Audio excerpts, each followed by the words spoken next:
vuelvo a repetir, ya quinta vez creo, no vive en nuestro intestino, pero nos pueden llegar a producir algunas infecciones intestinales. Empezando por la Escherichia coli. Ya he dicho, la Escherichia coli, así se escribe por si acaso, Escherichia coli. Es una de las bacterias que más se encuentran en la naturaleza.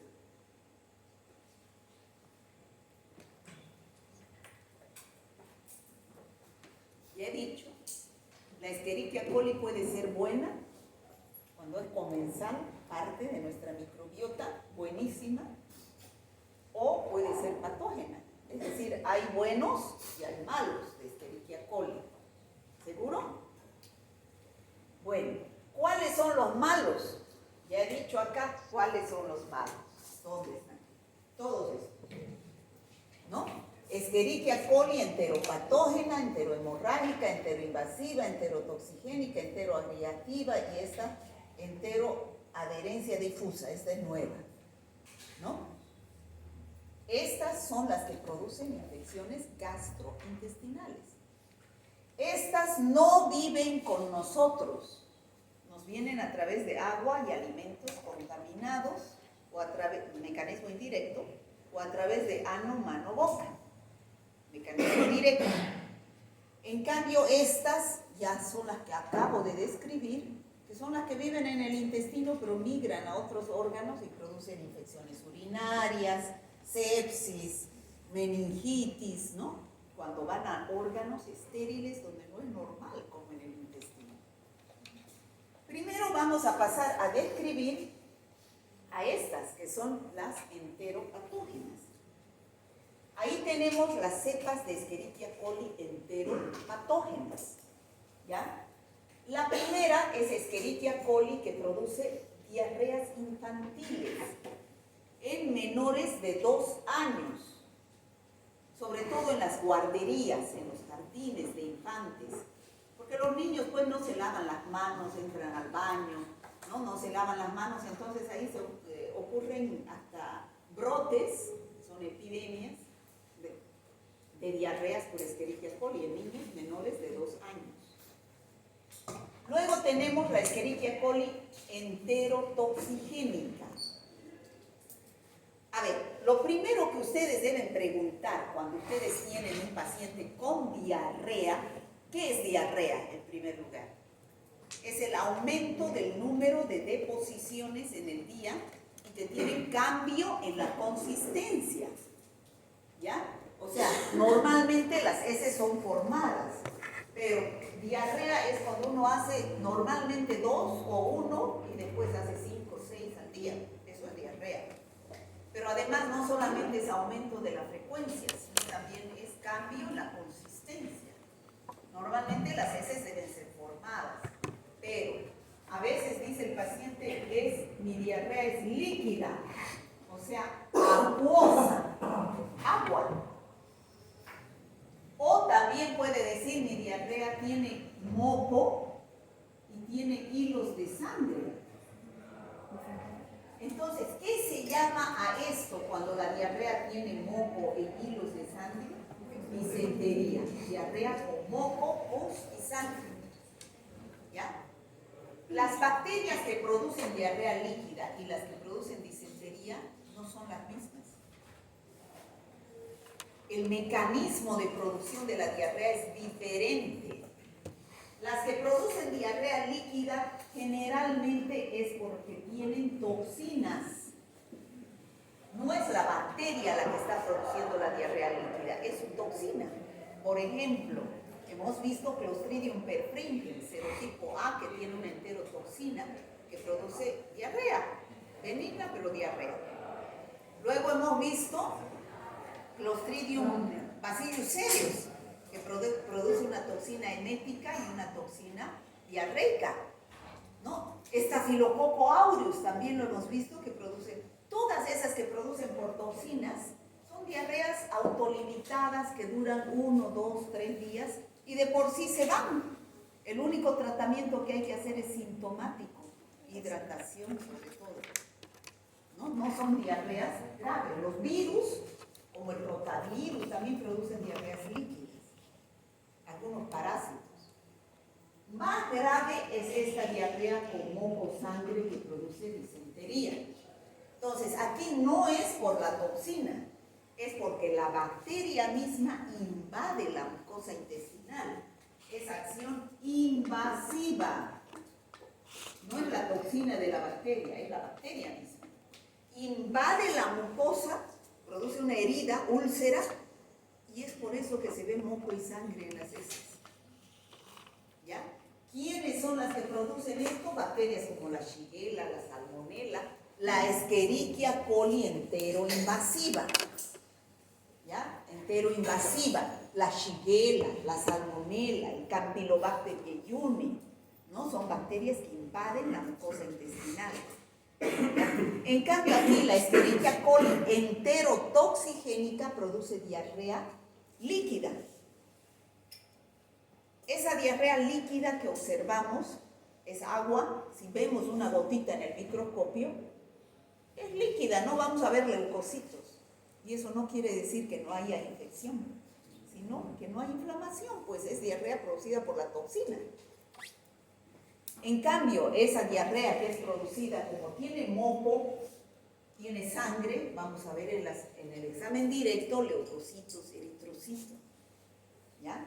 Ahora, esta diarrea producida por la Escherichia coli enterotoxigénica se llama también diarrea del viajero. ¿Por qué del viajero? Porque es gente que no está acostumbrada a comer heces todos los días o come en menor proporción que nosotros. ¿Dónde hay bacterias dónde comemos más heces? En los países subdesarrollados y pobres como el nuestro, ¿no es cierto? Por las malas condiciones higiénicas que tenemos, ¿o no? Sí. ¿No es cierto? Entonces, a ver, vean, que un gringo de Estados Unidos venga, va a tomar agua del grifo y le va a dar pues diarrea del viajero. ¿Por qué? Porque no está acostumbrado a eso, ¿no? Entonces es la diarrea del viajero. ¿Por qué? Porque se toma una Escherichia coli de las heces y esa Escherichia coli produce toxina y le da la diarrea del viajero. ¿Ya? La Escherichia coli enteroinvasiva es un tipo de Escherichia coli que invade, ya dijimos, y da disentería. Igual que la Shigella, la Salmonella. Cuando es producida esta disentería, cuando el paciente les diga tengo diarrea con moco y sangre, se llama disentería. Pero ustedes van a pensar disentería, ¿qué voy a dar? ¿Antibiótico o antiparasitario? Porque hay también parásitos que producen disentería. Cuando es un bacil, cuando es una bacteria, se llama disentería bacilar. Pero si en el examen directo, porque son bacilos, todos son bacilos gram negativos, pero si en el examen directo yo veo trofozoitos de amebas, o veo quistes de ameba histolítica, entonces digo disentería amebiana. Entonces ahí ya tengo que dar metronidazol, ¿no es cierto? ¿Está claro, chicos? Disentería amebiana, disentería bacilar, la producida por bacterias. Bueno, ahí la bacteria invade y destruye el epitelio del colon, por eso es la diarrea con moco y sangre. Escherichia, todas estas, la fuente de infección son la materia fecal de humanos, menos esta Escherichia coli enterohemorrágica. La Escherichia coli enterohemorrágica produce diarrea líquida, pero con sangre. ¿Debido a qué? A una toxina llamada verotoxina o toxina de Shiga, porque fue descubierto por un japonés Shiga, ¿ya? La misma de la Shigella. Toxina de Shiga o llamada verotoxina, ese es su nombre. ¿Y cuál es la fuente de infección? No son las heces humanas, es la carne de vaca con Escherichia coli enterohemorrágica. La carne de vaca mal cocida. Si yo me como una hamburguesa con la carne roja ahí y la vaca está enferma con Escherichia coli enterohemorrágica, entonces me puede dar una diarrea por Escherichia coli enterohemorrágica, ¿ya? Y que a la larga no se hace un buen tratamiento, sobre todo en los niños, puede producir una infección en los riñones, una afección en los riñones llamada síndrome urémico hemolítico. Síndrome urémico hemolítico. ¿Ya? Es grave esa infección en los niños. Ahora, me olvidé decirles cuando empecé a hablar de las enterobacterias. Las enterobacterias hemos dicho que son bacilos, ¿no es cierto? Tienen su núcleo y tienen antígenos. Tienen un antígeno en su pared celular que se llama antígeno O antígeno somático. Tienen un antígeno en los flagelos que se llama antígeno H o antígeno flagelar. Y en las bacterias que tienen cápsula, tienen un antígeno en la cápsula que se llama antígeno K o antígeno capsular. ¿Ya? Esos son 3 antígenos que tienen las enterobacterias. Esta cepa de Escherichia coli enterohemorrágica también se llama cepa antígeno somático 157, antígeno flagelar H7. ¿Está claro? En algunos libros ustedes lo van a encontrar como cepa de Escherichia coli O157H7. Eso se refiere a Escherichia coli enterohemorrágica. ¿Saben de dónde salen esas letras ahora, no es cierto? ¿Sí? ¿Está claro para todos? De los antígenos que tienen en su pared celular y en sus flagelos. Este no tiene cápsula, la Escherichia coli. Bueno, y la Escherichia coli enteroagregativa, que también produce diarrea acuosa persistente. Estas son las cepas de Escherichia coli productoras de diarreas. Ahora, si ustedes, chicos, tienen un paciente con diarrea, lo primero que van a hacer es pedir un coprocultivo, ¿no es cierto? Sí.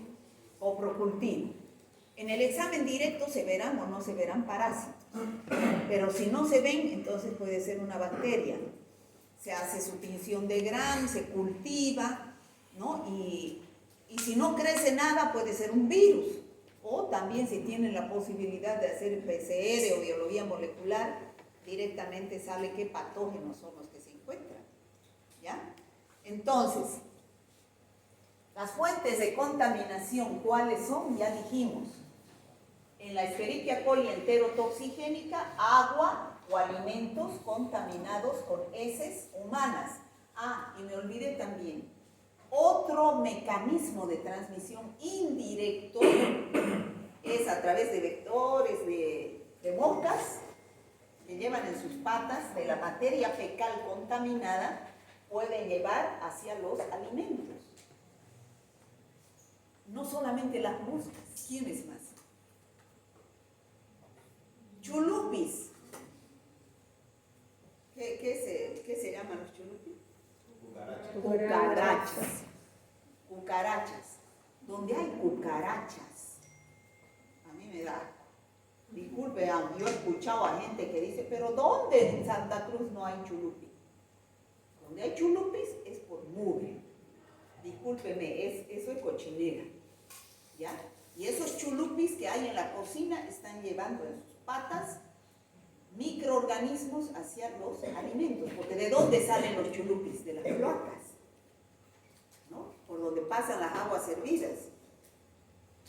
¿Ya? O sea que por favor combatan sus chulupis y combatan las moscas. Y también combatan a las ratas y ratones. Esos son los animales más perjudiciales. ¿Ya? Entonces va a producir la Escherichia coli enterotoxigénica, que va a producir su toxina. Luego tenemos la Escherichia coli enterohemorrágica. La enterohemorrágica hemos dicho que produce diarrea al cocinar carne molida completamente. O sea, ¿cuáles son las que viene de la carne de vaca, ¿no es cierto? Ya que esta bacteria produce invasión, produce una toxina de Shiga o la verotoxina y puede ir a causar daño renal, el síndrome urémico hemolítico, que es insuficiencia renal o anemia hemolítica, lo cual produce plaquetopenia. Por eso es la diarrea sanguinolenta, ¿no? Luego tenemos el género Salmonella. Ya hemos visto todas las especies de Escherichia coli. Mucho cuidado, a ver, les digo, cuando ustedes pidan un coprocultivo, hay laboratorios que les informan, crece Escherichia coli, pero si crece Escherichia coli, ¿es normal o es patógeno? Solamente ponen Escherichia coli. Es normal, pues. Es nuestra microbiota la mejor, Escherichia coli. Así se equivocan los laboratorios y ponen Escherichia coli. Y hay médicos que no saben y dicen, oh, creció y tiene coli. Y le informan antibiograma más. Entonces están incentivando al médico por falta de conocimiento a que dé antibiótico a nuestra flora normal. ¿Me dejo entender? Ustedes cuando piden un coprocultivo, si les informan Escherichia coli, ¿qué tienen que poner? El laboratorio. ¿Qué tipo es? ¿Qué tipo es? Si es enteropatógena, enteroinvasiva, enterotoxigénica, enterohemorrágica.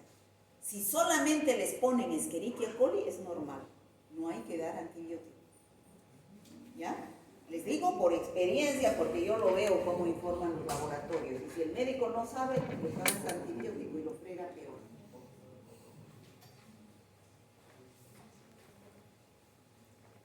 Salmonella.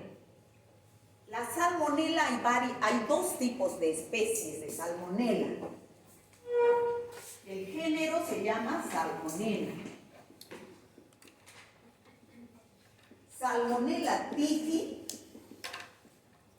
o paratifi A, paratifi B, paratifi C.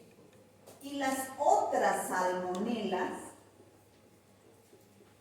que no son ni tifi, ni paratifi A, ni paratifi B, ni paratifi C, son las otras. Pueden ser Salmonella pulorum, tifimurium, cólera suis, pueden ser otras salmonelas. En los libros ustedes van a encontrar salmonelas SPP. ¿Qué significa SPP? Y no solo para las salmonelas, para cualquier bacteria. Por ejemplo, ¿usted qué se llama? ¿Qué? Diana. ¿Diana qué? Diana Barrientos. Diana Barrientos. Ahí está como decir Salmonella typhi. Nombre y apellido. Pero si solamente me dice Barrientos, yo no sé si será Diana, si será su hermano Juan o si será su compañero Pedro Barrientos, ¿no es cierto? Entonces, ¿qué voy a poner? Barrientos SPP, sin especificar la especie, quiere decir, SPP, ¿está claro? También pueden poner ustedes Staphylococcus SPP. El laboratorio no ha logrado identificar si es Aureus, Epidemidis o Saprophyticus, pero ha puesto solo SPP, no sé cuál será. Eso significa SPP en cualquier bacteria, especie sin especificar. ¿Está claro? Sí. Ya. Entonces, la salmonella hay dos, la tifi, paratifi A, paratifi B, paratifi C, que produce una enfermedad llamada fiebre tifoidea. La fiebre tifoidea es una enfermedad grave, sistémica. ¿Qué quiere decir sistémica? Que ha invadido otros órganos.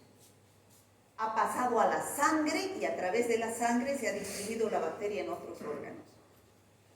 Esa es la fiebre tifoidea. En cambio, las otras salmonelas que no son tifi, ni paratifi A, ni paratifi B, ni paratifi C, producen una enfermedad gastrointestinal, o sea, náuseas, vómitos y diarreas, benigna, llamada salmonelosis. Salmonelosis. Esta salmonelosis solo es diarrea, náuseas, vómitos. Pues una intoxicación alimentaria. No pasa a la sangre. Es una infección localizada en el aparato gastrointestinal. ¿Está claro eso, chicos? Solo en el aparato gastrointestinal. Bueno, entonces, salmonela. La salmonela tifi, para tifi A, para tifi B, para tifi C, es una infección grave llamada fiebre tifoidea que ingresa por la boca a través de agua y alimentos contaminados con heces humanas. Esa es la fuente de infección. Heces humanas en la salmonela tifi. Heces humanas, ¿está claro? Ya hemos dicho cómo es el mecanismo, directo o indirecto, pero se comió heces humanas.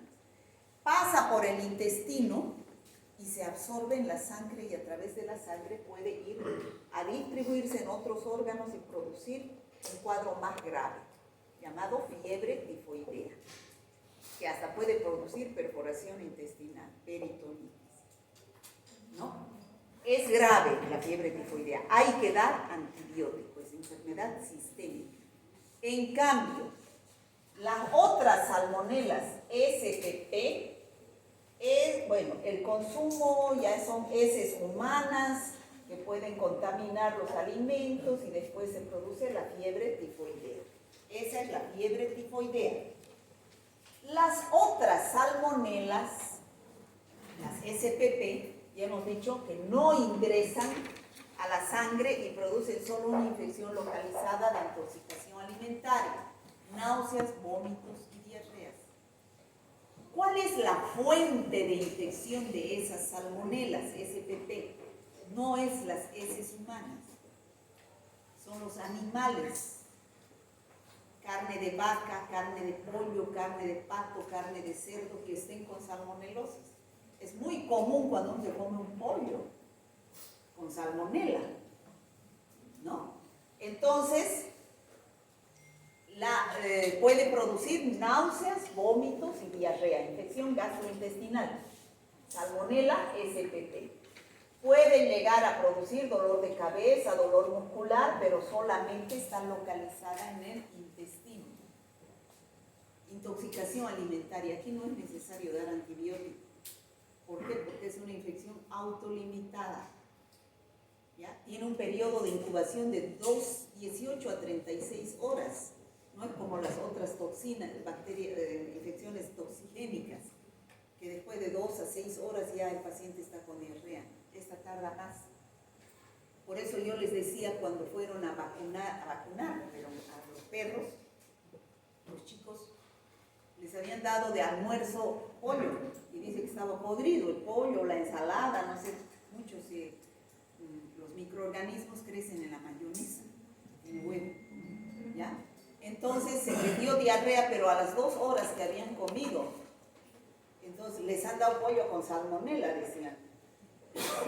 No podía ser salmonela. ¿Por qué?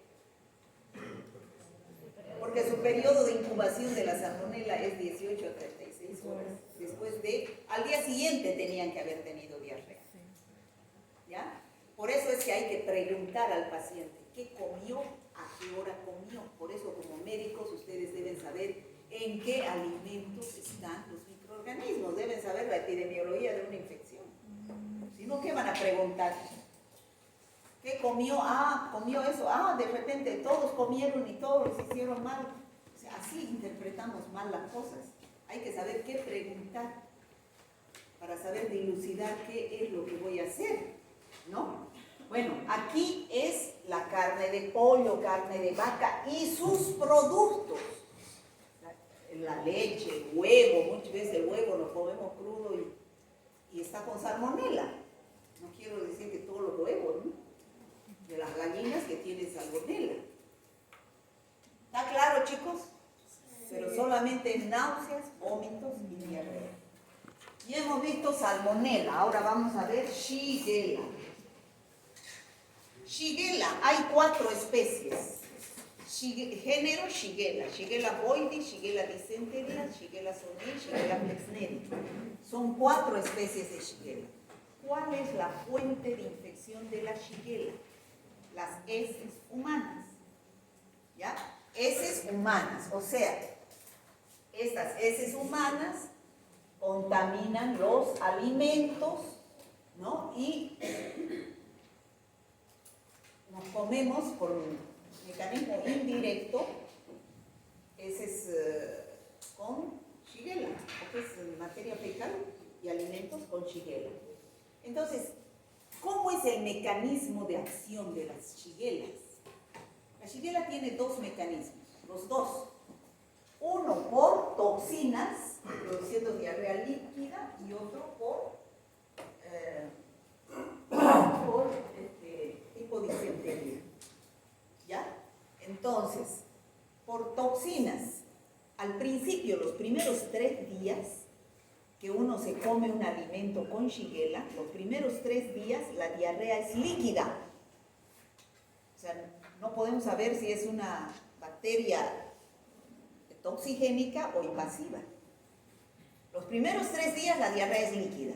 A partir del ¿por qué? Porque la bacteria produce una toxina que se llama toxina de Shiga, igual que la Escherichia coli enterohemorrágica, toxina de Shiga. Pero a partir del 3er día, la bacteria invade la mucosa del intestino. Y entonces va a empezar a producir ¿qué tipo de diarrea? Disentería, a partir del 3er día. Y entonces ahí se puede hacer un tratamiento sintomático, pero si no progresa, hay que hacer ya un tratamiento con antibiótico para eliminar la Shigella. Bueno, ustedes han debido ver en todos los casos de estas infecciones gastrointestinales producidas por estas bacterias, la prevención es lavado de manos, tratamiento de agua potable, desinfección de las verduras, ¿no? Para evitar la transmisión